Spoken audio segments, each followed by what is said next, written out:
काफी लोग देखिए यहाँ पर लाइव आ चुके हैं। एक बार देखिए वॉइस क्लियर आ रही है। चलिए वॉइस क्लियर आ रही है।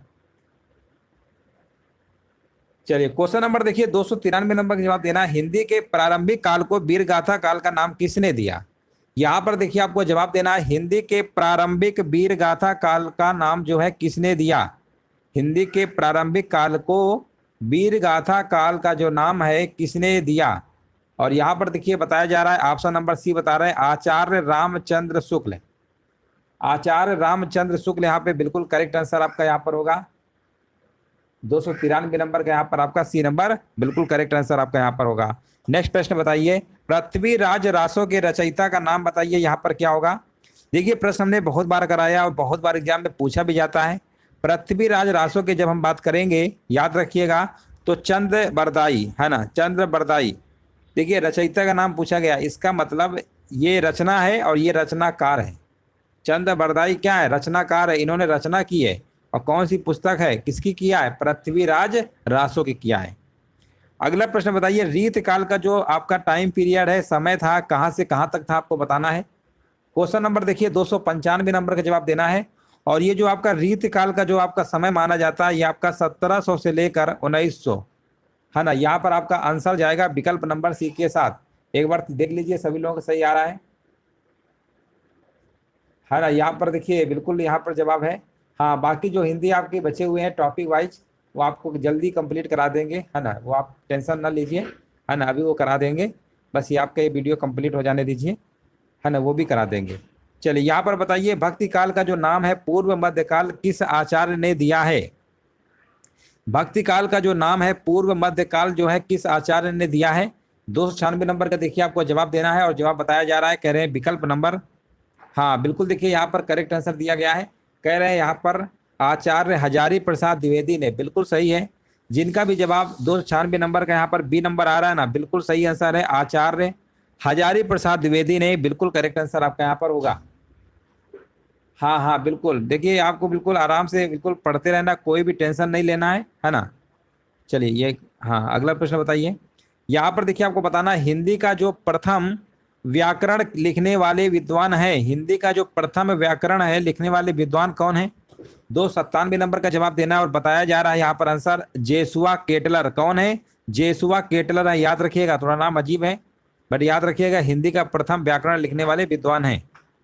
अगला प्रश्न है, हिंदी साहित्य के इतिहास को व्यवस्थित रूप देने का जो श्रेय है ना, इतिहास को व्यवस्थित रूप जो देने का जो श्रेय है किसको है? 298 नंबर का देखिए आपको जवाब देना है। यहाँ पे राइट आंसर आपका क्या होगा? हाँ, यहाँ पर देखिए बताया जा रहा है, हिंदी साहित्य के इतिहास को व्यवस्थित रूप देने का जो श्रेय है किसको है?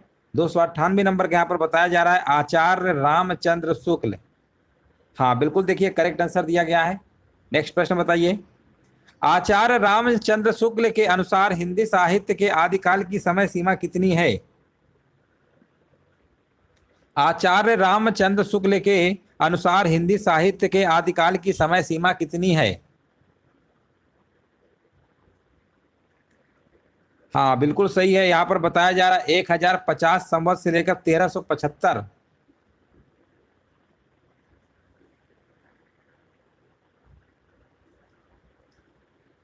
नाइन्टी नाइन का देखिए आपको जवाब देना है, राइट आंसर क्या होगा? और यहाँ पर पहला ही विकल्प आपका सही होगा है ना। 1050 से लेकर आपका कहाँ तक है?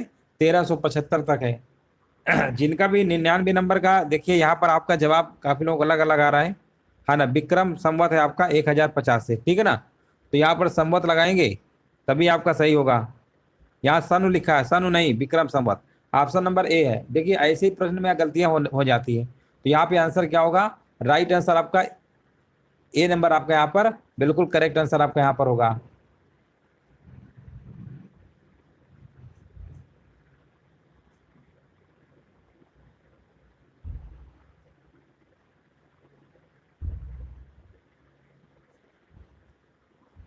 चलिए आगे बढ़ते हैं। यहां पर देखिए आपको बताना है, राइट आंसर बताइए, हिंदी साहित्य की भूमिका पुस्तक के लेखक कौन है? और यहां पर देखिए बताया जा रहा है, बिल्कुल सही जवाब बताया गया है, कह रहे हजारी प्रसाद द्विवेदी, बिल्कुल सही है, आंसर जाएगा विकल्प नंबर सी के साथ। नेक्स्ट प्रश्न बताइए, चंद्र बरदाई किसकी रचना है? अभी हमने बताया था है ना। ये यहाँ पर देखिए किसकी रचना है, चंद्रबरदाई की रचना है। देखिए चंद्रबरदाई कौन है, ये लेखक है, लिखने वाले हैं। रचना कौन सी है, पृथ्वीराज रासो। इसमें बहुत कंफ्यूजन होता है कि ये नाम है कि ये नाम है ना, कंफ्यूज नहीं होना है। चंद्रबरदाई रचनाकार है और रचना का नाम है पृथ्वीराज रासो। अगला प्रश्न बताइए, अपभ्रंश शब्द का प्रयोग सबसे पहले कहाँ देखने को मिलता है। 302 नंबर का देखिए आपको जवाब देना है, और ये जो आपको देखने को मिलता है राजाधार सेन द्वितीय के शिलालेख में, राजाधार सेन द्वितीय के शिलालेख में देखने को मिलता है। आंसर जाएगा विकल्प नंबर डी नंबर के साथ। हाँ बिल्कुल, देखिए यहाँ पे राइट आंसर है। अगला प्रश्न बताइए, यहाँ पर देखिए आपको बताना नासिकेतोपाख्यान किसकी रचना है। नासिकेतोपाख्यान किसकी रचना है, यहाँ पर देखिए बताया जा रहा है, कह रहे हैं सदल मिश्र की है। बिल्कुल सही जवाब है, ऑप्शन नंबर ए जिनका भी आ रहा है बिल्कुल सही जवाब है। अगला प्रश्न बताइए, प्रश्न हमने बहुत बार कराया है, प्रबंध चिंतामणि के रचनाकार हैं, है ना। यहाँ पर देखिए आपको बताना राइट आंसर क्या होगा। हाँ बिल्कुल सही है, यहाँ पर आंसर क्या होगा बताइए। देखिए ये आपकी जो है 1305 ईस्वी में आपकी जो है जैनाचार्य मेरुतुंग, है ना, मेरुतुंगाचार्य भी इन्हीं को कहते हैं, है ना। ऑप्शन नंबर यहाँ पर क्या होगा, ऑप्शन नंबर यहाँ पे बी नंबर बिल्कुल करेक्ट आंसर आपका यहाँ पर होगा। अगला प्रश्न बताइए, मैथिल कोकिल के नाम से कौन कवि जाना जाता है। और यहाँ पर आपका जवाब आ गया बिल्कुल सही है, कह रहे हैं विद्यापति, बिल्कुल सही जवाब है। 305 नंबर का यहाँ पर सी नंबर आपका बिल्कुल करेक्ट आंसर आपका यहाँ पर होगा। नेक्स्ट प्रश्न बताइए, बीसल देव रासो के रचयिता का नाम क्या है। यहाँ पर देखिए आपको बताना है बीसल देव रासो के रचयिता का नाम क्या है। 306 नंबर का देखिए आपको जवाब देना है, यहाँ पे राइट आंसर क्या होगा। चलिए 306 नंबर का देखिए यहाँ पर जवाब देना है, राइट आंसर क्या होगा। हाँ प्रश्न को देखिए ध्यान से पढ़िए। क्वेश्चन नंबर देखिए 306 नंबर का यहाँ पर बताया जा रहा, बी नंबर बिल्कुल सही है, नरपति नाल है, बिल्कुल सही है। हाँ 306 नंबर के यहाँ पर जिनका भी जवाब बी नंबर आ रहा है ना, बिल्कुल सही जवाब है। अगला प्रश्न बताइए, यहाँ पर देखिए आपको बताना है प्रसिद्ध कवि सरहपा की रचना का नाम क्या है। और ये आपका दोहा कोश, बिल्कुल सही जवाब है। जिनका जवाब ऑप्शन नंबर ए आ रहा है दोहा कोश, है ना, बिल्कुल सही है, ये राइट आंसर आपका यहाँ पर होगा। दोहा कोश यहाँ पर क्या है, बिल्कुल करेक्ट आंसर आपका यहाँ पर होगा। अगला प्रश्न बताइए, यहाँ पर देखिए आपको बताना है आलखंड का वास्तविक स्रोत ग्रंथ कौन सा है।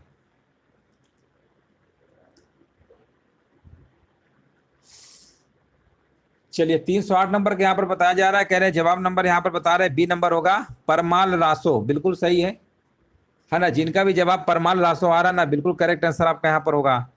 308 नंबर का बी नंबर आपका सही है। अगला प्रश्न बताइए, मुल्ला दाऊद की भाषा कैसी है ना। मुल्ला दाऊद की बताना है भाषा कैसी है।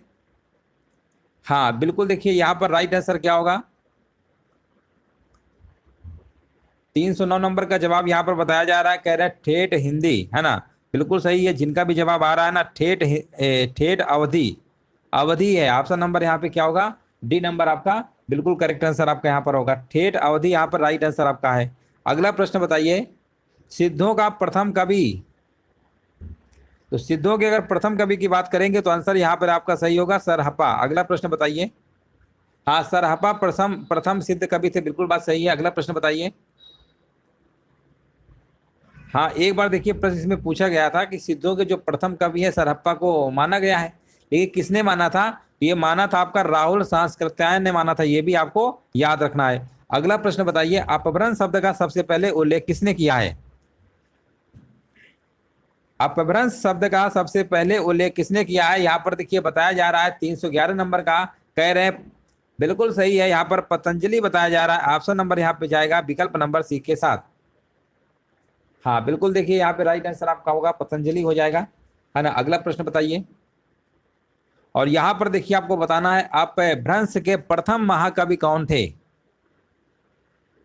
अपभ्रंश के प्रथम महाकवि कौन थे, यहाँ पर बताया जा रहा है स्वयंभू, बिल्कुल सही आंसर आपका यहाँ पर हो जाएगा। अगला प्रश्न बताइए, इनमें से कौन सी भाषा आदिकाल की है। अगर आदिकाल की भाषा की बात करेंगे, यहाँ पर बताइए आंसर क्या होगा, आदिकाल की भाषा कौन सी है।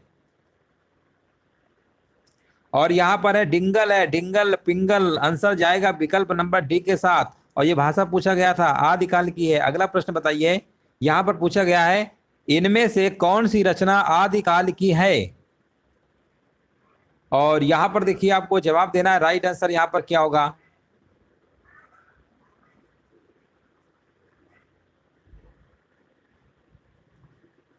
हाँ, इनमें से कौन सी रचना आदिकाल की है, 314 नंबर का बताया जा रहा है। बिल्कुल सही जवाब है यहाँ पर विद्यापति पदावली, पदावली बताया जा रहा है। ऑप्शन नंबर यहाँ पे सी नंबर आपका बिल्कुल करेक्ट आंसर आपका यहाँ पर होगा। 314 नंबर का सी है। अगला प्रश्न बताइए, और यहाँ पर बताइए 315 नंबर बताना, इनमें से कौन सा कवि आदिकाल का नहीं है। अगर हम बात करेंगे, देखिए जगनीक आपके हैं, दलपत विजय भी है, चंद बरदाई भी है, लेकिन जो नाभा दास है ये आपके आदिकाल के कवि नहीं है। नहीं वाला पूछा गया है, तो ऑप्शन नंबर आपको सी नंबर टिक करके आना है। अगला प्रश्न बताइए, बीसल देव रासों के रचयिता कौन है। और यहाँ पर देखिए बताया जा रहा है बीसल देव रासो, है ना, बिल्कुल सही है। देखिए पुरानी पश्चिमी राजस्थानी की एक सुप्रसिद्ध रचना है। और इसके रचनाकार की बात करेंगे तो नरपति नाल है, नरपति नाल है, याद रखिएगा नाल है। ऑप्शन नंबर यहाँ पे बी नंबर आपका बिल्कुल करेक्ट आंसर आपका होगा। इन्हें कहीं कहीं आपको नरपति देखने को मिलेगा लिखा हुआ, तो ऑप्शन नंबर यहाँ पे बी नंबर आपको लगा देना है। अगला प्रश्न बताइए, यहाँ पर आपको बताना है हिंदी साहित्य के 700 से 1400 ईस्वी के कालखंड को ग्रियर्सन ने क्या नाम दिया है। और यहाँ पर देखिए बताया जा रहा है, बिल्कुल सही जवाब दिया गया। 317 नंबर कह रहे हैं चारण काल दिया है, बिल्कुल सही है, चारण काल यहाँ पे बिल्कुल करेक्ट आंसर आपका यहाँ पर होगा। नेक्स्ट प्रश्न बताइए, स्वयंभू की कृति का नाम क्या है। और यहाँ पर देखिए बताया जा रहा है, कह रहे हैं स्वयंभू की जो कृति है उसका नाम क्या है, तो पौमचरी है। क्या है? पौमचरी है, पौमचरी है, चरु लिखा है। ऑप्शन नंबर यहाँ पे क्या होगा? राइट आंसर आपका हो जाएगा। अगला प्रश्न बताइए, यहाँ पर देखिए पूछा गया आला और उदल नामक दो वीर सरदारों की वीरतापूर्ण लड़ाइयों का वर्णन कहाँ पर देखने को मिलता है। यहाँ पर देखिए 319 नंबर जवाब देना है। और यहाँ पर कह रहे हैं परमाल रासों में, कहाँ पे देखने को मिलता है? परमाल रासो, यहाँ पे बिल्कुल करेक्ट आंसर आपका यहाँ पर होगा। अगला प्रश्न है, अपभ्रंश का भवभूत किसे माना जाता है। चलिए जवाब दीजिए। 320 नंबर का जवाब यहाँ पर क्या होगा? और जवाब आ चुका है, कह रहे हैं यहाँ पर पुष्प दंत बता रहे हैं, बिल्कुल सही है, बिल्कुल राइट आंसर आपका यहाँ पर सी नंबर बिल्कुल राइट आंसर आपका होगा। अगला प्रश्न बताइए, निम्नलिखित में से कौन सा नाम आदिकाल का नहीं है। अब देखिए इनमें से आपको बताना है कौन सा नाम आदिकाल का नहीं है। तो यहाँ पर देखेंगे चारण काल है, सिद्ध सामंत काल भी है, वीर गाथा काल भी है, बट यहाँ पर जो गद्य काल लिखा हुआ है यही आपका आदिकाल का नहीं होगा। आंसर जाएगा ए नंबर के साथ। नेक्स्ट प्रश्न बताइए, यहाँ पर बताइए नाथ है पंथ के प्रणेता कौन थे। 322 नंबर का जवाब देना है। तो ये आपके थे गोरखनाथ थे। कौन थे आपके?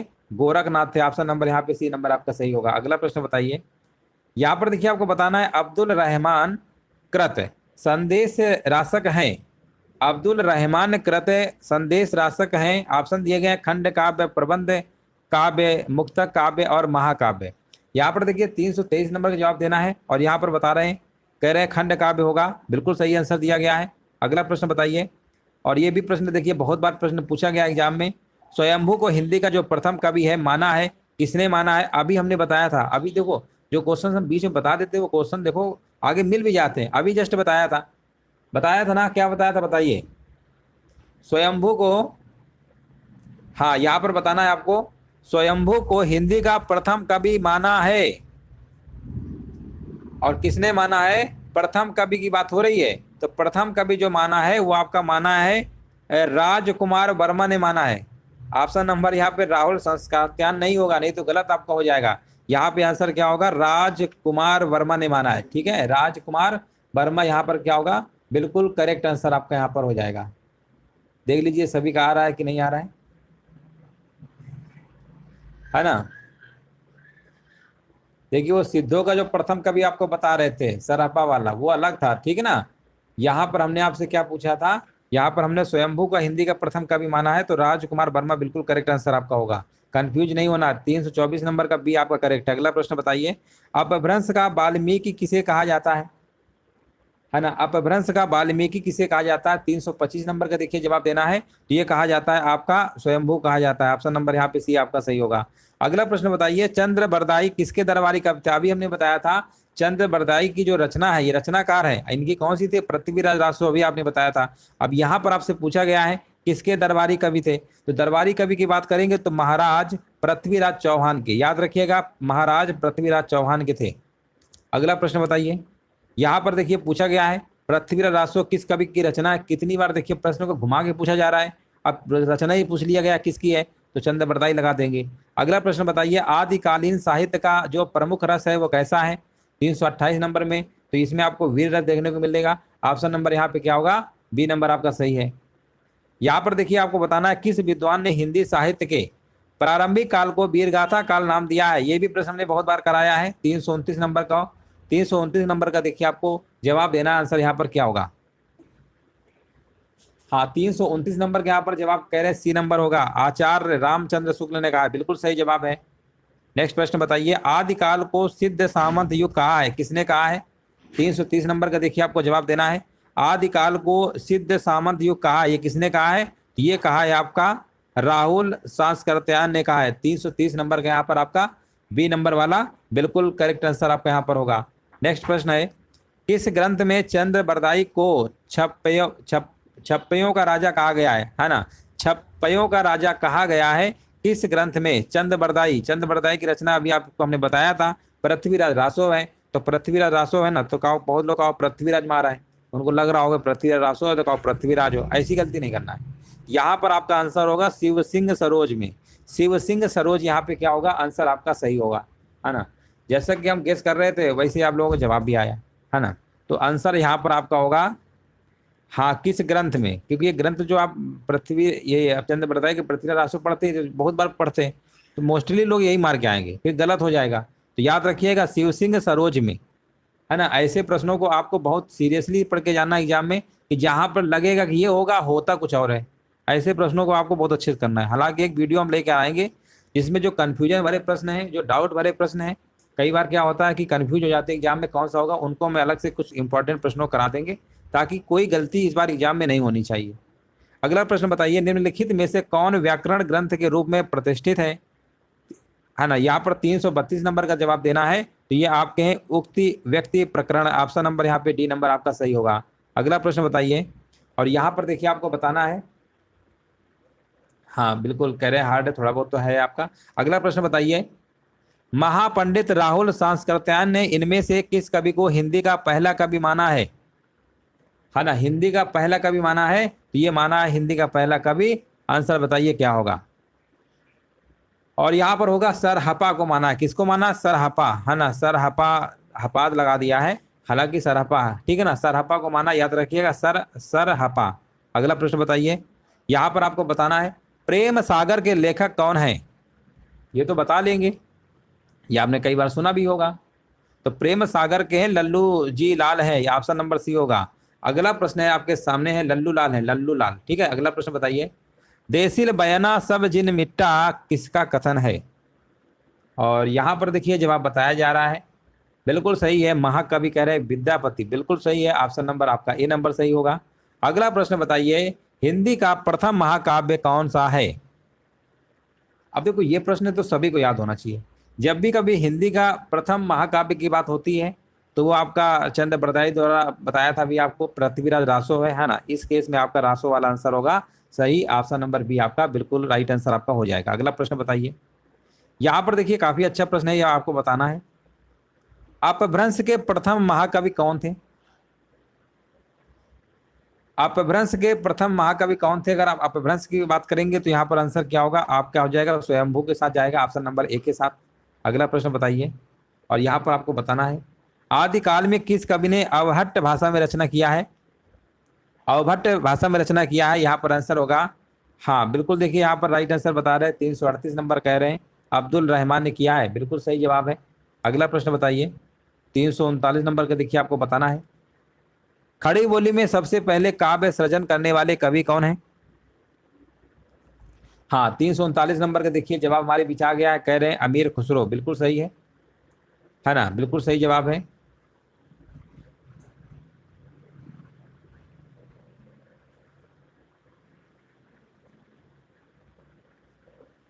हाँ बिल्कुल सही। अगला प्रश्न बताइए, यहाँ पर देखिए आपको बताना है मैथिली का प्राचीनतम उपलब्ध ग्रंथ कौन सा है? और यहाँ पर देखिए जवाब हमारे बीच आ गया है, कह रहे हैं 340 नंबर कह रहे हैं वर्ण रत्नाकर, है ना, बिल्कुल सही है। वर्ण रत्नाकर यहाँ पर क्या होगा, बिल्कुल करेक्ट आंसर आपको यहाँ पर हो जाएगा। अगला प्रश्न बताइए, यहाँ पर आपको बताना है अपभ्रंश का मुख्य छंद है। तो अपभ्रंश का अगर मुख्य छंद की बात करेंगे तो यहाँ पर आपका दोहा है। क्या है? दोहा है। ऑप्शन नंबर सी आपका सही होगा। अगला प्रश्न बताइए, यहाँ पर आपको बताना है राइट आंसर क्या होगा, है ना। देखिए अपभ्रंश का बिल्कुल सही है, दोहा है, बिल्कुल सही जवाब है। अगला प्रश्न बताइए, कीर्ति लता किस भाषा की रचना है? कीर्ति लता किस भाषा की रचना है? 342 नंबर बताइए। तो यहाँ पर आपका जवाब हो जाएगा अपभ्रंश की है। कौन सा? अपभ्रंश यहाँ पे बिल्कुल करेक्ट आंसर आपका होगा। चलो अगला बताइए, 343 नंबर बताइए। पूछा गया है निम्न में से कौन सी रचना व्याकरण ग्रंथ है? कौन सी रचना व्याकरण ग्रंथ है? 343 नंबर का आपको जवाब देना है। और यहाँ पर जवाब अगर आपका आ रहा है ना डी नंबर, तो बिल्कुल सही है, उक्ति व्यक्ति प्रकरण। देखिए आज का हो सकता है टेस्ट में कुछ आपको प्रश्न कुछ हार्ड मिल रहे होंगे अभी आपको, है ना। तो एक बार पढ़ लेंगे तो हार्ड या आसान जो भी एग्जाम में अगर आएगा, अगर पढ़े होंगे तो करने में थोड़ा आसानी रहेगी, इसलिए करा दे रहे हैं। कौन सी रचना व्याकरण ग्रंथ है? तो उक्ति व्यक्ति प्रकरण है। ऑप्शन नंबर यहाँ पे डी नंबर आपका सही होगा। अगला प्रश्न बताइए, और यहाँ पर आपको बताना है किस कवि को अभिनव जयदेव नाम से जाना जाता है? अगर आपका जवाब यहाँ पर विद्यापति है तो समझ जाइए बिल्कुल सही है, और ये प्रश्न कई बार पूछा गया है। अभिनव जयदेव के नाम से किसे जाना जाता है? अभिनव जयदेव, याद रखेंगे, अभिनव जयदेव विद्यापति को। अगला प्रश्न बताइए, और यहाँ पर आपको बताना है, बहुत ही आसान प्रश्न कह सकते हैं इस सेशन का, है ना। इससे आसान प्रश्न क्या उम्मीद रखेंगे? लिखा हुआ है अमीर खुसरो किस नाम से जाने जाते थे? अब देखिए यह प्रश्न जब आता है, अमीर खुसरो, इनका पूरा नाम था अबुल हसन यमनुद्दीन था आपका, है ना। उत्तर प्रदेश के एटा जिले में इनका जन्म हुआ था, आप सभी को पता है। तो यहाँ पर बोला गया किस नाम से जाना जाता है ना। तो यहाँ पर बताइए आंसर क्या होगा?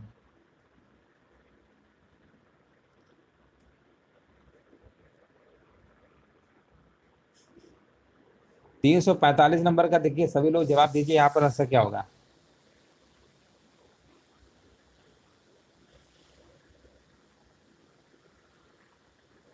देखिए यहाँ पर तोता हिंद लिखा है और तूतीय हिंद लिखा है ना। अब दोनों में देखिए थोड़ा डिफरेंस है ना। तो यहाँ पर क्या लगाएंगे? तोता हिंद वाला लगाएंगे ना, बिल्कुल सही है। 345 नंबर का आपका ए नंबर बिल्कुल करेक्ट आंसर आपका यहाँ पर होगा।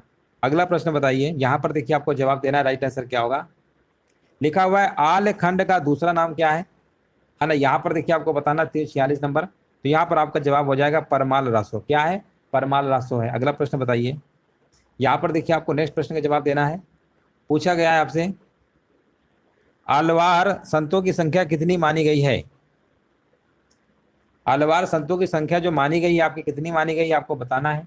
तो कह रहे हैं यहाँ पर 12 मानी गई है, बिल्कुल सही जवाब है, ए नंबर आपका सही है। अगला प्रश्न बताइए, यहाँ पर बताइए निर्गुण भक्ति के कवि इनमें से कौन से नहीं है? तो यहाँ पर अगर हम बात करेंगे दादू है, कबीरदास है, राधास है, लेकिन श्री रामानुजाचार्य जो आपके हैं ये भक्ति निर्गुण भक्ति के कवि नहीं है। आंसर आपको डी नंबर आपको लगा के आना होगा। अगला प्रश्न है, यहाँ पर देखिए बताना है विज्ञान गीता के रचयिता कौन है? और यहाँ पर बताया जा रहा है, कह रहे हैं विज्ञान गीता के जो रचयिता ये किसकी रचना? ये केशव दास जी की है, याद रखिएगा केशव दास। यहाँ पे बिल्कुल राइट आंसर आपका यहाँ पर होगा। हाँ बिल्कुल सही है, केशव दास की आपकी और भी तो हैं, रसिक प्रिया है, कवि प्रिया है ना, यह मैं आपको सब बता चुके हैं। अगला प्रश्न बताइए,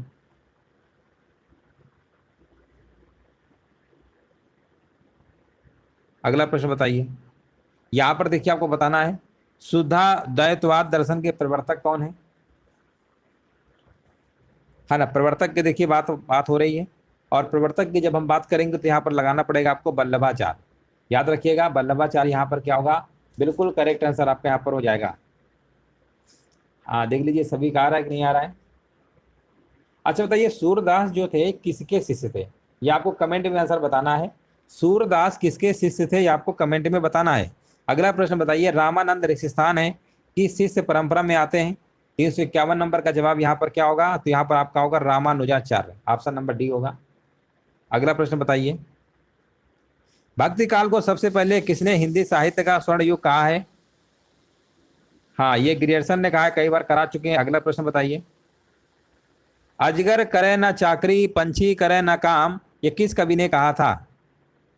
कह रहे वल्लभ दास, वल्लभाचार्य बता रहे हैं, है ना, वल्लभाचार्य हैं। चलिए सही है। अगला प्रश्न बताइए। और यहाँ पर जो आप कहा ना, ये आपके संत कौन है? ये संत आपके मल्लुक दास हैं। 353 नंबर का जिनका भी जवाब मल्लुक दास आ रहा है ना, अजगर करे ना चाकरी, पंछी करे ना काम, ये किस कवि ने कहा था? तो ये कवि का नाम है मल्लुक दास। ऑप्शन जाएगा ए नंबर के साथ। और 354 नंबर आपकी स्क्रीन पे आपको जवाब देना है, यहाँ पे आंसर क्या होगा। पूछा क्या गया, ध्यान से पढ़िए। पूछा गया है, पूछा गया रैदास किस धारा एवं शाखा के कवि थे?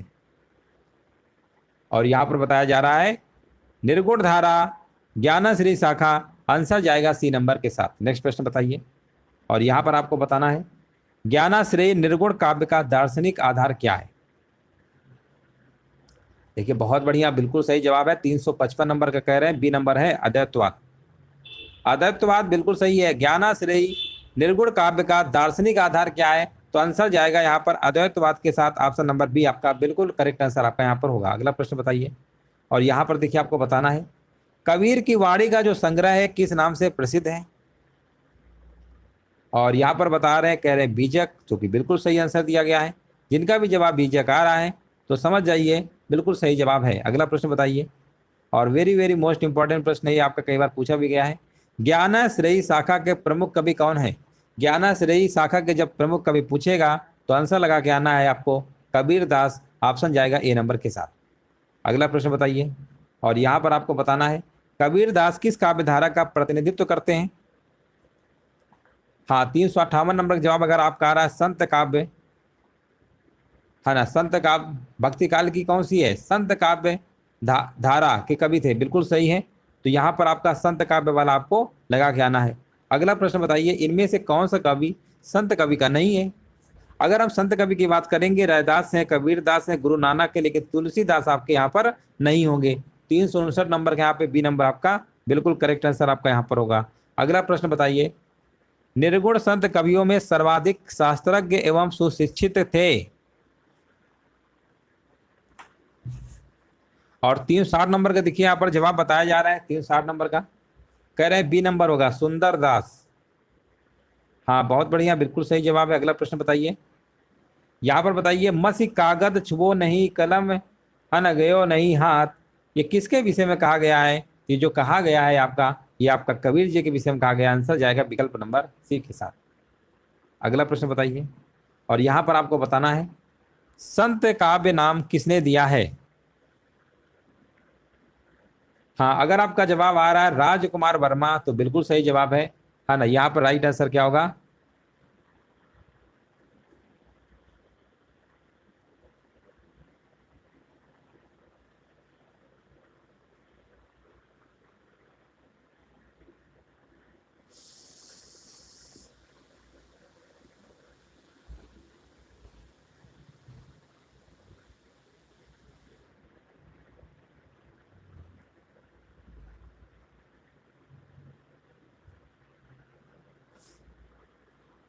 हाँ बिल्कुल सही है। अगला प्रश्न बताइए। और यहाँ पर देखिए आपको बताना है कबीर दास की मृत्यु कहाँ हुई? है ना, मगहर में तो हुई थी। कब हुई थी ये भी बता दीजिए। मगहर में तो हुई थी, बिल्कुल सही बात है। कब हुई थी? 1518 में हुई थी। कब हुई थी? 1518 में हुई थी। ऑप्शन नंबर यहाँ पे ए नंबर आपका बिल्कुल सही है। अगला प्रश्न बताइए। और यहाँ पर देखिए आपको बताना है कबीर किस शासक के समकालीन थे? किस शासक के समकालीन थे आपको बताना है। तो याद रखिए कि प्रश्न कई बार पूछा गया है ना। यहाँ पर आपको बताना है कबीर किस शासक के शासनक के समकालीन थे। तो यहाँ पर आंसर होगा आपका सिकंदर लोदी। हाँ बिल्कुल सही है, सिकंदर लोदी यहाँ पे बिल्कुल करेक्ट आंसर आपका है। अगला प्रश्न बताइए ज्ञानाश्रयी शाखा के प्रमुख संत कवि का नाम क्या है? ज्ञानाश्रयी शाखा के प्रमुख संत कवि का नाम क्या है? 365 नंबर बताइए। तो 365 नंबर के यहाँ पर जवाब क्या होगा? कबीर दास होगा। ऑप्शन नंबर आपका ए नंबर बिल्कुल करेक्ट आंसर आपका यहाँ पर होगा। यहाँ पर देखिए आपको बताना है पद्मावत को सूफी काव्य मानने से इनकार करने वाले आलोचक इनमें से कौन है? और ये आलोचक कौन है इनमें से आपको बताना है। तो ये आपके विजय देव नारायण शाही हैं। विजय देव नारायण शाही हैं, याद रखिएगा। अगला प्रश्न बताइए। यहाँ पर आपको बताना है मलिक मोहम्मद जायसी के प्रसिद्ध प्रबंध काव्य का क्या नाम है? और यहाँ पर बताया जा रहा है बिल्कुल सही है मधु, है ना। यहाँ पर मलिक मोहम्मद जायसी के प्रसिद्ध प्रबंध काव्य की बात हो रही, मधु मालती होगा। 367 नंबर का यहाँ पर सी नंबर आपका बिल्कुल करेक्ट आंसर आपका यहाँ पर होगा। अगला प्रश्न बताइए, सूफी काव्य पद्धति का जो अंतिम ग्रंथ है, अंतिम जो ग्रंथ है वो कौन सा है सूफी काव्य पद्धति का, है ना। यहाँ पर आपको बताना है सूफी काव्य पद्धति का अंतिम ग्रंथ कौन सा है।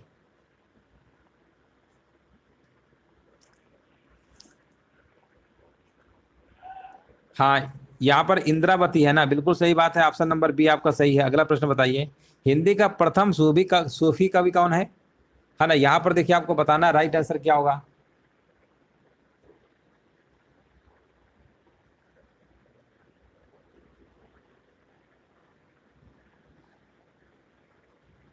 हाँ, यहाँ पर आपका हो जाएगा सी नंबर मुल्ला दाऊद। सूफी कवियों का सबसे प्रिय अलंकार कौन सा है। अगर हम बात करेंगे सूफी कवियों का सबसे प्रिय अलंकार आपका है समा सोक्ति अलंकार। कौन सा है, समा सोक्ति अलंकार है। 370 नंबर का बी आपका सही होगा। अगला प्रश्न बताइए, निम्नलिखित में से कौन सी रचना मलिक मोहम्मद जायसी की नहीं है। अगर देखिए मलिक मोहम्मद जायसी की बात करेंगे, कौन सी नहीं है बताइए। देखिए आखिरी कलाम है और पद्मावत भी है, अखरावट भी हमने बताया भी आपको, है ना। इसमें आपको कौन सा दिख रहा है, नागमती वीरय जो है ये आपकी मलिक मोहम्मद जायसी की नहीं है। ऑप्शन नंबर यहाँ पे डी नंबर बिल्कुल करेक्ट आंसर आपका यहाँ पर होगा। अगला प्रश्न बताइए, इनमें से जायसी की कौन सी रचना नहीं है। अभी हमने आपको बताया था, अखरावट बताया, पद्मावत बताया, आखिरी कलाम बताया, तो कन्फर्म हो गया होगा। चित्रावली, चित्रावली नहीं होगा, है ना, बिल्कुल सही है।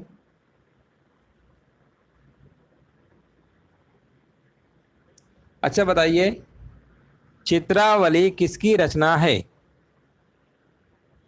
यह आपको कमेंट में बताना है। देखिए एक चित्रावली और आपको एक चित्रलेखा, चित्रलेखा भी बताना है, चित्रलेखा किसकी है ना, चित्रलेखा किसकी है और चित्रावली किसकी रचना है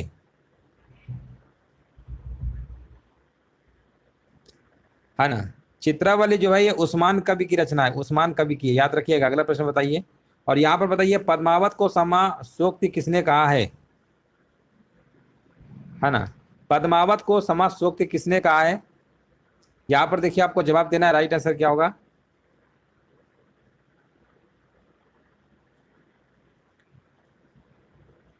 चलो कोई बात नहीं, 373 नंबर का जवाब दीजिए। यहाँ पर क्या होगा, यहाँ पर आपका जवाब हो जाएगा आचार्य रामचंद्र शुक्ल। आचार्य रामचंद्र शुक्ल यहाँ पर क्या होगा, बिल्कुल करेक्ट आंसर आपका यहाँ पर है। 373 नंबर का बी है। अगला प्रश्न बताइए, यहाँ पर बताइए जायसी, जायसी किस धारा के कवि हैं। 374 नंबर बता रहे हैं डी नंबर, प्रेमा, है ना, प्रेमाख्यानक काव्य धारा के। ऑप्शन नंबर यहाँ पे डी नंबर आपका सही होगा। पद्मावत किस भाषा में लिखा गया है, यहाँ पर देखिए आपको बताना है राइट आंसर क्या होगा। ये भी प्रश्न कई बार पूछा गया है, पद्मावत जो है किस भाषा में लिखा गया है। 375 नंबर के यहाँ पर जवाब बता रहे हैं बी नंबर अवधि, है ना, अवधि यहाँ पे बिल्कुल सही है।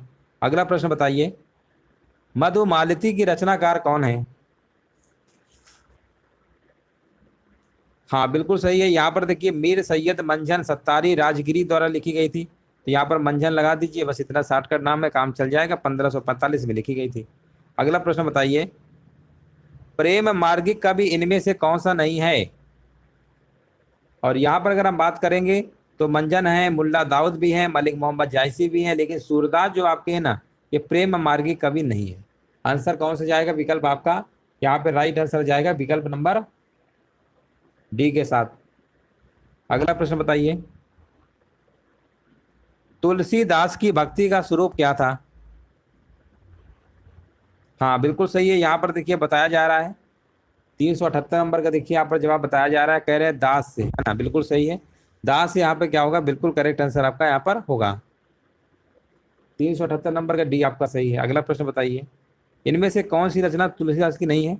तो देखिए 379 नंबर में बात करेंगे, कवितावली, गीतावली, रामचरितमानस, ये तो आपकी है, तो कन्फर्म हो गया, है ना। साकेत नहीं होगा, बिल्कुल सही आंसर है आपका यहाँ पर, साकेत आपका नहीं होगा, जो कि बिल्कुल सही जवाब दिया गया है।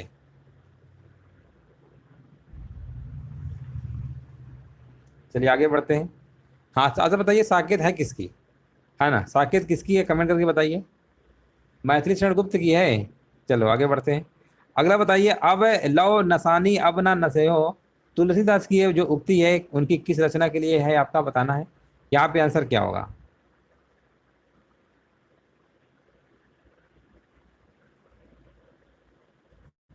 और यहाँ पर देखिए बताया जा रहा 380 नंबर का देखिए जवाब दिया गया है। कह रहे हैं सी नंबर, विनय पत्रिका कह रहे हैं, है ना, बिल्कुल सही है। हाँ मैथिली शरण गुप्त है, बिल्कुल बात सही था। अगला बताइए। अगला बताइए 381 नंबर, अब लो नसानी अब न नसैयो, ये पद के रचयिता कौन है। अभी तो कराया था इस टाइप के प्रश्न, है ना, ये फिर आ गया, तुलसीदास की है। अगला प्रश्न बताइए। यहाँ पर देखिए आपको बताना है रामानुजाचार्य ने किस दर्शन का प्रतिपादन किया। 382 नंबर का जवाब देना है।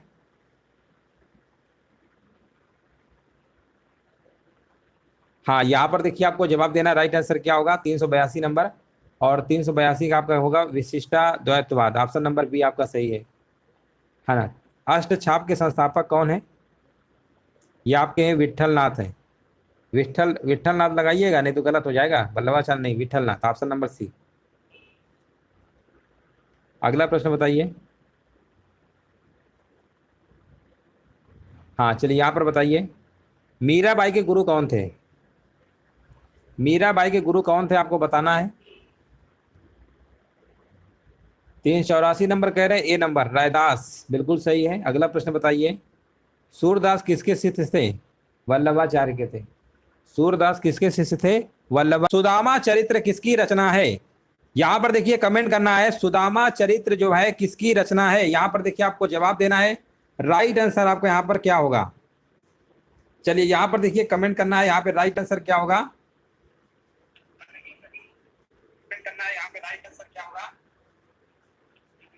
सुदामा चरित्र किसकी रचना है।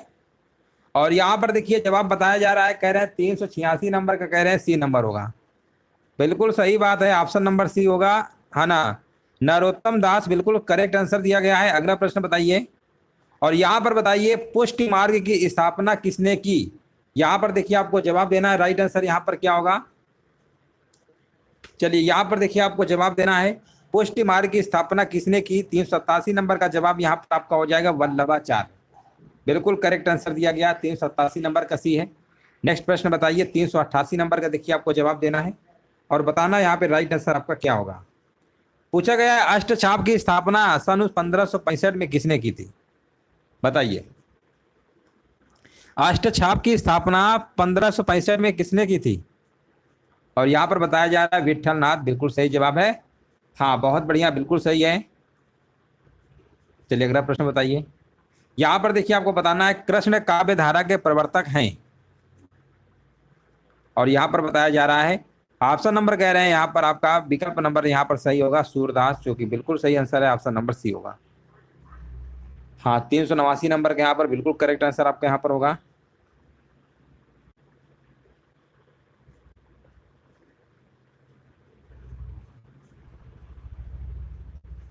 चलिए अगला प्रश्न बताइए।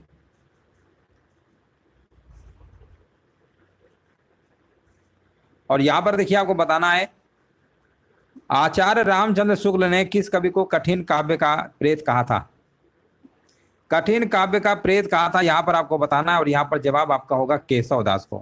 केशव दास को कहा था, याद रखिएगा, ऑप्शन नंबर यहाँ पे डी नंबर आपका सही होगा। नेक्स्ट प्रश्न बताइए। चलिए यहाँ पर देखिए आपको जवाब देना है, राइट आंसर क्या होगा। आचार्य रामचंद्र शुक्ल ने रीतकाल का प्रवर्तक आचार्य किसे माना है ना। यहाँ पर देखिए आपको बताना राइट आंसर क्या होगा, 391 नंबर के यहाँ पर होगा चिंतामणि को होगा, है ना, बिल्कुल सही बात है। आचार्य चिंतामणि को माना है, बिल्कुल सही जवाब है, ऑप्शन नंबर यहाँ पे बी नंबर आपका करेक्ट आंसर आपका यहाँ पर होगा। नेक्स्ट प्रश्न बताइए, भूषण रीतिकाल की किस काव्य धारा के कवि हैं। 392 नंबर का देखिए आपको बताना है, राइट आंसर क्या होगा। 392 नंबर के यहाँ पर आपका सी नंबर, बिल्कुल करेक्ट आंसर आपका यहाँ पर हो जाएगा। 392 नंबर का सी नंबर आपका सही होगा। अगला प्रश्न बताइए, रीतकाल की रीत सिद्ध काव्य धारा के कवि कौन है। रीतकाल की रीत सिद्ध काव्य धारा के कवि कौन है, यहाँ पर जवाब क्या होगा। तो यहाँ पर आंसर आपका होगा बिहारी, विकल्प नंबर आपका यहाँ पर बी नंबर आपका सही है। नेक्स्ट प्रश्न बताइए। और यहाँ पर देखिए आपको बताना है रीतकालीन कवियों की काव्य भाषा क्या थी। और यहाँ पर देखिए बताया जा रहा है कह रहे ब्रज भाषा थी। बहुत बढ़िया, बिल्कुल सही जवाब है। 394 नंबर का यहाँ पर बी नंबर आपका सही होगा। कवि प्रिया के रचनाकार का नाम बताइए। 395 नंबर क्या होगा? कवि प्रिया के रचनाकार का नाम क्या होगा? और यहाँ पर आपका आंसर हो जाएगा केशव। ऑप्शन नंबर यहाँ पर क्या होगा? ए नंबर यहाँ पे बिल्कुल सही आंसर आपका है, कवि प्रिया के रचनाकार। हाँ बिल्कुल सही जवाब दिया गया, आचार्य केशव दास हैं। बिल्कुल बात सही है। अगला प्रश्न बताइए, इनमें से कौन सा कवि रीति मुक्त नहीं है ना? यहाँ पर आपको बताना है कौन सा कवि रीति मुक्त नहीं है। अगर हम बात करेंगे तो यहाँ पर आपको जो केशव दास है यही आपके नहीं है। आंसर जाएगा विकल्प नंबर सी के साथ। देखिए यहाँ पर अगर आपको पीडीएफ, बहुत सारे लोगों को कमेंट आता है कि सर पीडीएफ चाहिए, विद आंसर चाहिए, तो विद आंसर जो पीडीएफ है आपको Manoj study centre play store से एप्लीकेशन इंस्टॉल करना होगा और वहाँ पर आपको एक सेक्शन मिलेगा नोट्स का। नोट्स वाले सेक्शन में हम जल्द ही जल्द पीडीएफ वहाँ पे अपलोड करा रहे हैं और हो सकता है 1-2 दिन के अंदर सारी पीडीएफ वहाँ पर अपलोड हो जाएंगी। तो आप नोट्स वाले सेक्शन को चेक करते रहिए, वहाँ पर सारी पीडीएफ आपको टाइम टू टाइम बराबर वहाँ पर मिलती रहेंगी, अपलोड होती रहेंगी। तो पीडीएफ की आपको कोई टेंशन नहीं लेना है। अगला प्रश्न बताइए, शिवराज भूषण के रचयिता का कवि कौन है? 397 नंबर के देखिए जवाब देना है और यहाँ पर बता रहे हैं भूषण है। बिल्कुल सही जवाब है। अगला प्रश्न बताइए, रीत काल के उस कवि का नाम बताइए जिनसे वीर रस में कविता लिखी है ना? यहाँ पर देखिए आपको बताना 398 नंबर का जवाब क्या होगा। और 398 नंबर का देखिए यहाँ पर बताया जा रहा है, कह रहे हैं भूषण। बिल्कुल सही जवाब है, ऑप्शन नंबर आपका ए होगा। हाँ बहुत बढ़िया, बिल्कुल सही जवाब दिया गया। अगला प्रश्न बताइए 399 नंबर। यहाँ पर पूछा गया हिंदी साहित्य में रीत काल को श्रृंगार काल किसने कहा?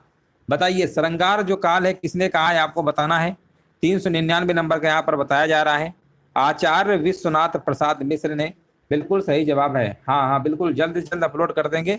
मनोज स्टडी सेंटर एप्लीकेशन है, हाँ ना, जल्द से जल्द करवा देंगे, है ना, बिल्कुल करवा देंगे। अगला प्रश्न बताइए, द्रग उरुझत टूटत कुटुंब जुरत चतुर चित प्रीति, यह कथन किसका है? 400 नंबर का बताइए। 400 नंबर का यहाँ पर जवाब आपका होगा बिहारी। ऑप्शन नंबर यहाँ पे डी नंबर आपका सही है। अगला प्रश्न बताइए, यहाँ पर आपको बताना है राइट आंसर बताइए क्या होगा। रामचरितमानस की रचना किस भाषा में हुई है? और यहाँ पर बता रहे हैं अवधि में हुई है। अवधि भाषा में गोस्वामी तुलसीदास द्वारा रचित है आपका। बिल्कुल सही है, ग्रंथ है आपका रामचरितमानस है। बिल्कुल करेक्ट आंसर है। अगला प्रश्न बताइए, भक्तिकालीन संत परंपरा के प्रसिद्ध कवि कौन थे? और यहाँ पर देखिए आपका बताया जा रहा है, हाँ बिल्कुल देखिए करेक्ट आंसर बताया जा रहा है। 402 नंबर का कह रहे हैं कबीर। बिल्कुल सही है ना, कबीर बिल्कुल सही है। कबीर दास भी है, तुलसीदास भी है, सूरदास भी है ना, बिल्कुल बात सही है। तो ऑप्शन नंबर यहाँ पे आपको कबीर वाला है तो लगा दीजिए। अगला प्रश्न बताइए, यहाँ पर आपको जवाब देना है महावीर प्रसाद द्विवेदी ने आदिकाल को क्या संज्ञा दी है?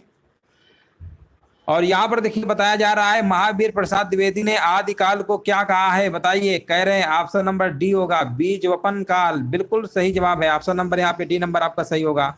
अगला प्रश्न बताइए, यहाँ पर आपको बताना है अति सुधो स्नेह को मार्ग है, ये किस पंक्तियां किसकी हैं? और यहाँ पर देखिए बताया जा रहा है जवाब, है ना, बिल्कुल देखिए यहाँ पे राइट आंसर बताया जा रहा है घनानंद। बिल्कुल सही जवाब है, ऑप्शन नंबर बी आपका सही होगा। अगला प्रश्न बताइए, हाँ बहुत बढ़िया, बिल्कुल सही जवाब है। अगला प्रश्न बताइए, उर्वशी किसकी रचना है ना? ये प्रश्न बहुत बार एग्जाम में पूछा गया है। उर्वशी कई बार हमने करवाया है। उर्वशी आपको लगाना है Ramdhari Singh Dinkar. Option number B आपका सही होगा। अगला प्रश्न बताइए, नागार्जुन का वास्तविक नाम क्या था? हाँ यहाँ पर देखिए जवाब बता रहे हैं, कह रहे हैं यहाँ पर राइट आंसर क्या होगा? और बिल्कुल यहाँ पर करेक्ट आंसर होगा वैद्यनाथ मिश्र। वैद्यनाथ मिश्र बिल्कुल सही जवाब है। अगला प्रश्न बताइए, हाँ बिल्कुल सही है। अगला प्रश्न बताइए, यहाँ पे राइट आंसर बताइए क्या होगा? भगवती चरण वर्मा की पुस्तक कौन सी है ना? यहाँ पर देखिए जवाब हमारे बीच आ चुका है। बिल्कुल सही जवाब है, भगवती चरण वर्मा की पुस्तक कौन सी है? तो कह रहे हैं चित्रलेखा है। बिल्कुल सही है, जो कि चित्रलेखा की अगर हम बात करेंगे, है ना, चित्रलेखा की अगर हम बात करेंगे कब आई थी? 1934 में, याद रखिएगा।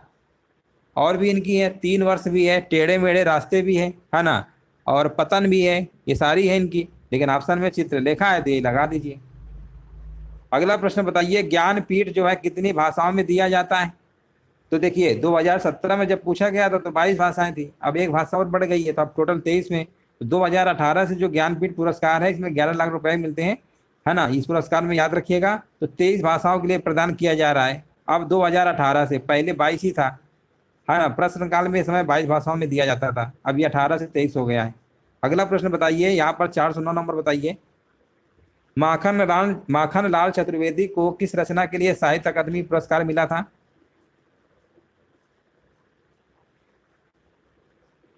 हाँ, यहाँ पर देखिए कह रहे हैं हम तरंगनी, बिल्कुल सही बात है। कब मिला था ये भी बता दीजिए, है ना। 1955 में मिला था, 1955 में मिला था ना। चलिए, ऑप्शन नंबर सी होगा। अगला प्रश्न बताइए, और यहाँ पर बताइए 410 नंबर का बताना है। श्री लाल शुक्ल को किस पुस्तक के लिए साहित्य अकादमी पुरस्कार मिला था? 410 नंबर का देखिए आपको जवाब देना है। श्री लाल शुक्ल को किस पुस्तक के लिए साहित्य अकादमी पुरस्कार मिला था? और यहाँ पर देखिए जवाब आ गया है, कह रहे हैं राग दरबारी। राग दरबारी जो इनकी 1968, है ना, 1968 में, बिल्कुल सही बात है, साहित्य अकादमी पुरस्कार से सम्मानित किया गया। अगला प्रश्न बताइए, रामचरितमानस किस भाषा में लिखा गया? कितनी बार प्रश्न आएगा? अवधि, अभी कराया था, फिर से आ गया। अगला प्रश्न बताइए, गुनाहों के देवता के लेखक कौन है? आप कहेंगे गुनाहों के देवता, ये तो बहुत बार आपने पढ़ा होगा। इसके लेखक है धर्मवीर भारती हैं। अगला प्रश्न है, 1969 में किसे साहित्य अकादमी पुरस्कार दिया गया? 1969 की बात हो रही है, साहित्य अकादमी पुरस्कार की बात हो रही है, किसे दिया गया? ये दिया गया श्री लाल शुक्ल को। ऑप्शन नंबर यहाँ पे सी नंबर आपका सही होगा। अगला प्रश्न है, और यहाँ पर बताइए, ज्ञानपीठ पुरस्कार की स्थापना किसने की थी? है ना, यहाँ पर देखिए आपको बताना राइट आंसर क्या होगा, और यहाँ पर जवाब आ गया है, कह रहे हैं ज्ञानपीठ पुरस्कार की स्थापना जो है शांति प्रसाद जैन ने किया था, है ना। बिल्कुल सही है, 414 नंबर के यहाँ पर आपका ए नंबर बिल्कुल करेक्ट आंसर आपका यहाँ पर होगा। अगला प्रश्न बताइए, गीत गोविंद किसकी रचना है? ये तो आप कहेंगे जयदेव की है। अगला प्रश्न बताइए, हरिवंश राय बच्चन को किस कृति के लिए साहित्य अकादमी पुरस्कार मिला? बताइए, यहाँ पर इंपॉर्टेंट प्रश्न है ये, हरिवंश राय बच्चन को किस कृति के लिए साहित्य अकादमी पुरस्कार मिला? ये मिला था आपका दो चट्टाने। आंसर जाएगा विकल्प नंबर सी के साथ। नेक्स्ट प्रश्न बताइए, वीडियो को देखिए सभी लोग, लाइक शेयर कर दीजिएगा जो लोग बाद में आ रहे हैं। अगला प्रश्न बताइए, सूरदास की रचना नहीं है। अब देखो पूछा गया कौन सी नहीं है, तो आप कहेंगे, ऑप्शन को ध्यान से देखेंगे, ये वाली है, ये वाली है, ये तो रसखान जी की है, ये तो रसखान जी की है, तो ऑप्शन नंबर डी होगा। अगला प्रश्न बताइए, और बताना साहित्य के क्षेत्र में प्रथम नोबेल पुरस्कार 1913, गीतांजलि, याद आ गया होगा, रविंद्रनाथ टैगोर। अगला प्रश्न बताइए, साकेत किसकी कृति है? साकेत किसकी कृति है? ये भी प्रश्न कई बार पूछा गया है। आंसर जाएगा आपका मैथिली शरण गुप्त है। ऑप्शन नंबर बी आपका बिल्कुल करेक्ट आंसर आपका होगा। अगला प्रश्न बताइए, भारत भारती के रचनाकार हैं। भारत भारती के रचनाकार हैं, हाँ, कह रहे मैथिली शरण गुप्त है, बिल्कुल सही बात है। अगला प्रश्न बताइए, हाँ बिल्कुल सही जवाब है। कितने पाकिस्तान के लेखक कौन हैं? और ये आपके कमलेश्वर हैं, याद रखिएगा कमलेश्वर हैं। इन्हें 2003 में साहित्य अकादमी पुरस्कार से सम्मानित किया गया, 2003 में साहित्य अकादमी पुरस्कार से सम्मानित किया गया। अग्निपथ, है ना, अग्निपथ किसकी रचना है? अग्निपथ की बात करेंगे तो ये आपकी है, हरिवंश राय बच्चन की है। ऑप्शन नंबर डी आपका सही है। अगला प्रश्न बताइए, देवदास के लेखक कौन हैं? ये भी प्रश्न कई बार पूछा गया है। देवदास के लेखक की बात करेंगे तो आपके शरत चंद्र चटर्जी हैं। देवदास के लेखक कौन हैं? सही तो है, शरत चंद्र चट्टोपाध्याय है ना आपके। ये बांग्ला में उपन्यास है आपका, है ना, बिल्कुल सही है। शरत चंद्र चटर्जी लिखा है, यानी शरत चंद्र चट्टोपाध्याय लिखा और चटर्जी लिखा हो, बात तो एक ही है, सही तो कराया है। अगला प्रश्न बताइए, चलो यहाँ पर देखिए 424 नंबर है आपकी स्क्रीन पे, बताइए। यहाँ पर बताना है, भीष्म में साहिनी को साहित्य अकादमी किस रचना के लिए मिला?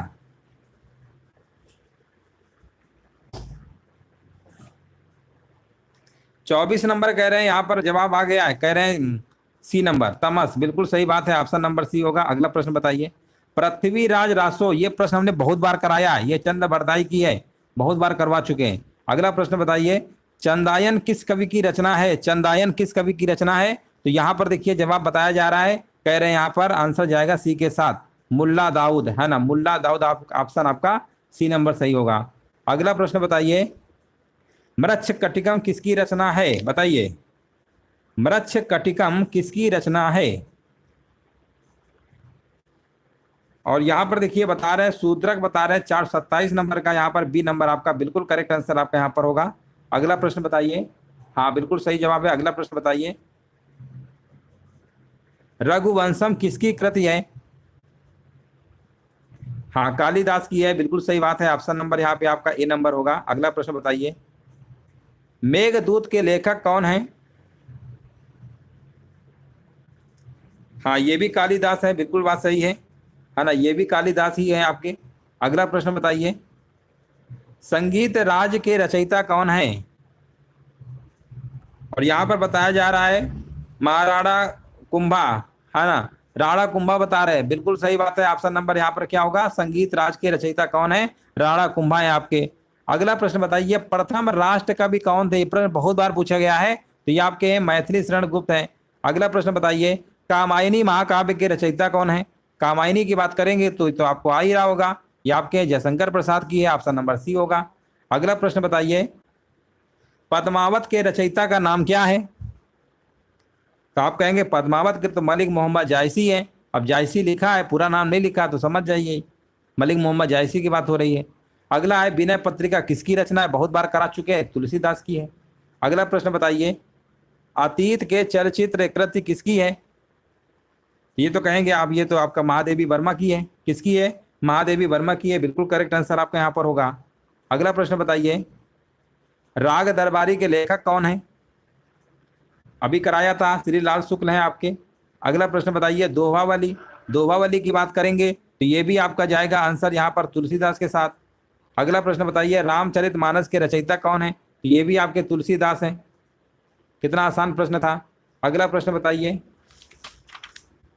लिखा हुआ है कृष्ण गीतावली किसकी रचना है? तो ये भी आपकी किसकी है? तुलसीदास की है। अगला प्रश्न बताइए। साहित्य अकादमी पुरस्कार कितनी भाषाओं के लिए प्रदान किया जाता है?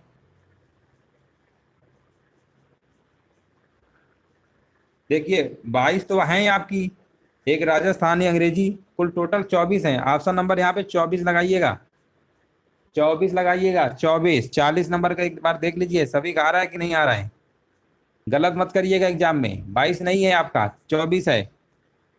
22 भारतीय भाषाओं के अलावा दो और है ना, राजस्थानी और अंग्रेजी भाषा, टोटल आपकी 24 हैं।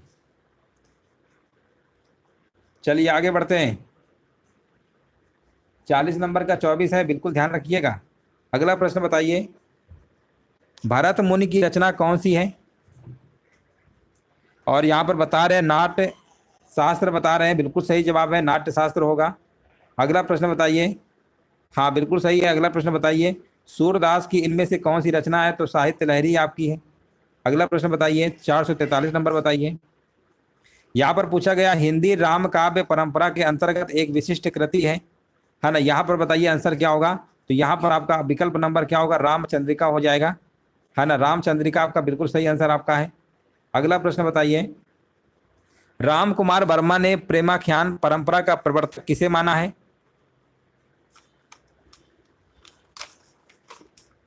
है ना, किसे माना है? देखिए यहाँ पर आपको जवाब देना है। यहाँ पे राइट आंसर आपका क्या होगा, है ना, किसे माना है? देखिए यहाँ पर कमेंट हमारे बीच आ गया है। 444 नंबर कह रहे हैं सी नंबर है, मुल्ला दाऊद, बिल्कुल सही जवाब है। अगला प्रश्न बताइए।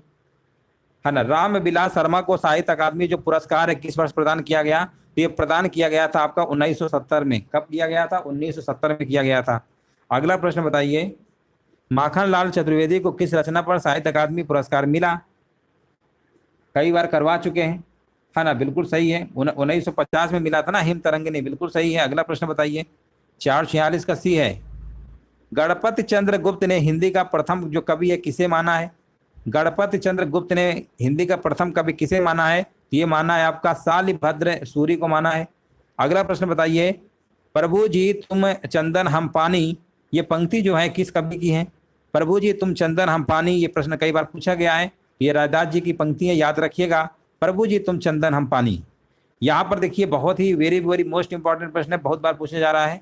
दो चट्टाने जो कि अभी हमने कराया भी था, अभी जस्ट बताया था, Harivansh Rai Bachchan, option number C है। अगला प्रश्न बताइए। त्रिलोचन शास्त्री को हिंदी अकादमी के द्वारा सलाका जो सम्मान है ये कब प्रदान किया गया? सलाका सम्मान की बात हो रही है, और सलाका सम्मान की जब हम बात करते हैं तो इसका आंसर आपका सही होगा 1989 और 90 के दरमियान। ऑप्शन नंबर यहाँ पर क्या होगा? यहाँ पर बी नंबर आपका बिल्कुल करेक्ट आंसर आपका है।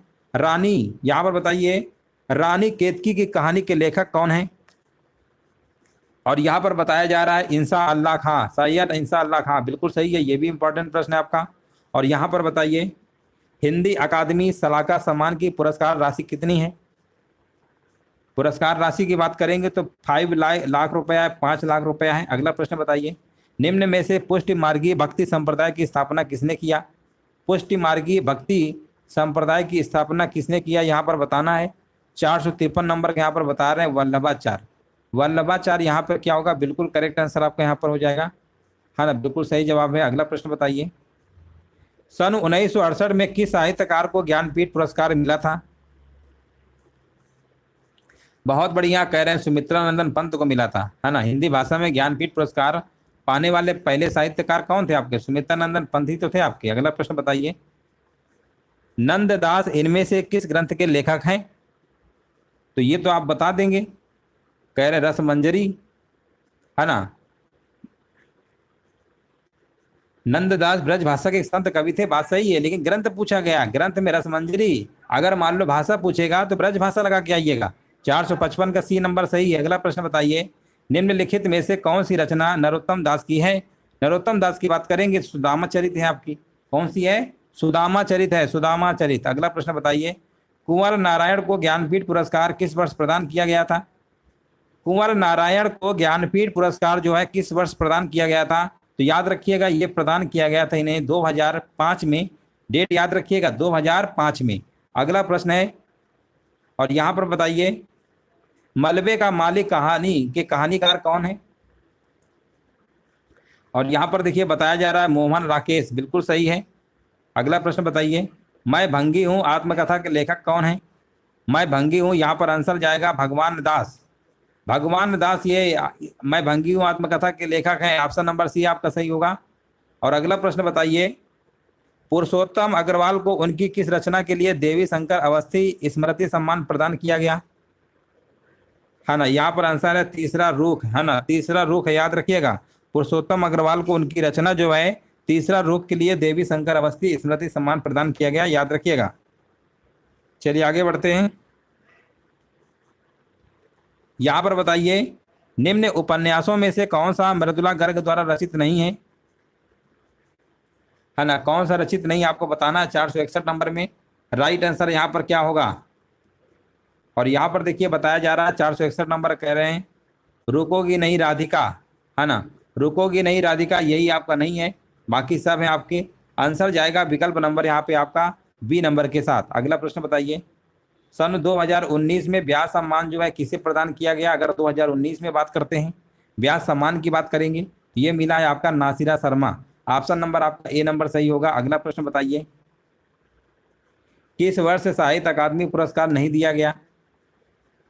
है ना, ये आपका जो मिला था 1962 में साहित्य अकादमी पुरस्कार आपका नहीं दिया गया, याद रखिएगा, इंपॉर्टेंट प्रश्न है ये। अगला प्रश्न बताइए निम्न में से कौन सा कवि भारतेंदु युगीन नहीं है?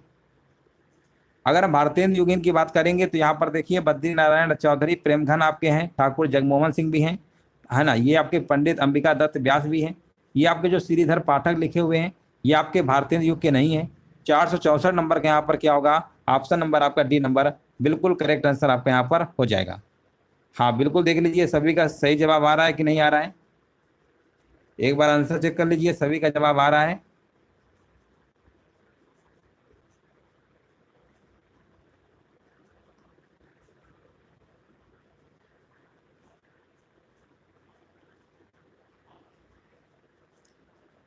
हाँ हाँ बिल्कुल सही है। हाँ चलिए आगे बढ़ते हैं।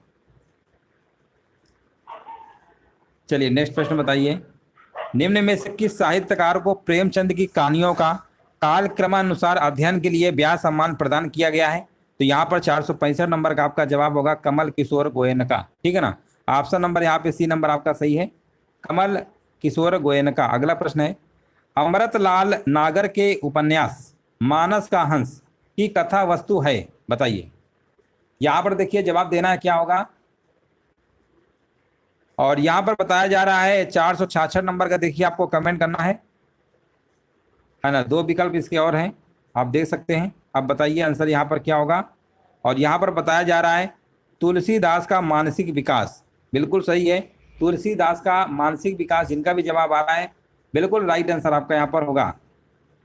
अगला प्रश्न बताइए। और यहाँ पर देखिए आपको बताना है गंगा मैया उपन्यास के लेखक कौन है। अगर हम गंगा मैया उपन्यास की लेखक की बात करेंगे तो यहाँ पर राइट आंसर आपका होगा भैरव प्रसाद गुप्त। भैरव प्रसाद गुप्त यहाँ पर क्या होगा, बिल्कुल करेक्ट आंसर आपका होगा। अगला प्रश्न बताइए। और यहाँ पर देखिए आपको बताना है 468 नंबर, लोग भूल गए हैं पर साहित्य अकादमी पुरस्कार पाने वाले कवि कौन है। कौन है कवि आपको बताना है। लोग भूल गए हैं, यहाँ पे आंसर आपका होगा रघुवीर सहाय। रघुवीर सहाय जिनका भी जवाब आ रहा है बिल्कुल करेक्ट आंसर आपका है। अगला प्रश्न बताइए। चाबुक निबंध संग्रह के रचनाकार कौन है। और यहाँ पर बता रहे हैं सूर्यकांत त्रिपाठी निराला, बिल्कुल सही है, चाबुक निबंध संग्रह के रचनाकार। आंसर जाएगा आपका ऑप्शन नंबर सी के साथ। अगला प्रश्न बताइए, निम्नलिखित में से कौन सा उपन्यासकार साहित्य अकादमी पुरस्कार से सम्मानित नहीं है। तो आप कहेंगे जैनेन्द्र कुमार हैं, भगवती चरण वर्मा भी हैं, है ना, ये तो आपको दिख ही रहा है। अब आप कहेंगे फिर इसमें कौन सा नहीं है ना, कौन सा नहीं है बताइए। तो मन्नू भंडारी, है ना, ऑप्शन नंबर यहाँ पे सी नंबर आपका सही होगा। अगला प्रश्न बताइए। यहाँ पर देखिए आपको बताना है राजेश जोशी को साहित्य अकादमी जो पुरस्कार है ये किस रचना पर प्राप्त हुआ आपको बताना है। राजेश जोशी को साहित्य अकादमी जो पुरस्कार है किस रचना पर प्राप्त हुआ। 471 का आपका होगा दो पंक्तियों के बीच। दो पंक्तियों के बीच यहाँ पे बिल्कुल करेक्ट आंसर आपका यहाँ पर होगा। सुरेंद्र वर्मा को साहित्य अकादमी पुरस्कार किस वर्ष प्रदान किया गया था। अगर हम सुरेंद्र वर्मा की बात करेंगे और साहित्य अकादमी पुरस्कार की बात करेंगे, ये मिला था इनको 1996 में। ऑप्शन नंबर यहाँ पे बी नंबर आपका बिल्कुल करेक्ट आंसर आपका है। नेक्स्ट प्रश्न है भाव विलास और रस विलास, ये जो कृतियां हैं इनके लेखक का आपको नाम बताना है कौन है। भाव विलास और रस विलास कृति के लेखक कौन है। और यहाँ पर देखिए जवाब बताया जा रहा है, कह रहे देव हैं, बिल्कुल सही है। ऑप्शन नंबर यहाँ पे डी नंबर बिल्कुल करेक्ट आंसर आपका यहाँ पर हो जाएगा। तो इस तरीके से आपके जो हिंदी साहित्य के आपके जो प्रश्न थे 473 प्रश्न थे, ये पूरा का पूरा हमने कंप्लीट करा दिया है। एक बार अच्छे से देख लीजिएगा तो काफ़ी सारी चीज़ें आपको रिवीजन हो जाएंगी। और अगर आप पीडीएफ के लेकर काफ़ी चिंतित है, पीडीएफ कहाँ पे मिलेगा, तो पीडीएफ अभी अपलोड करा देंगे, जल्दी से जल्द अपलोड करवा देंगे। आपको मनोज स्टडी सेंटर एप्लीकेशन पे जाना होगा, प्ले स्टोर में अवेलेबल है। वहाँ पर जब आप नाम यूजर नेम पासवर्ड सब बना लेंगे तो उसके बाद आपको वहाँ पर एक नोट्स का सेक्शन मिलेगा, तो वहीं पे सारी पीडीएफ हम आपको 1 या 2 दिन में सारी अपलोड वहाँ पे करवा देंगे विद आंसर। चलिए बहुत बहुत धन्यवाद आप सभी का, सभी को जय हिंद, सभी को वंदे मातरम। वीडियो को सभी लोग लाइक शेयर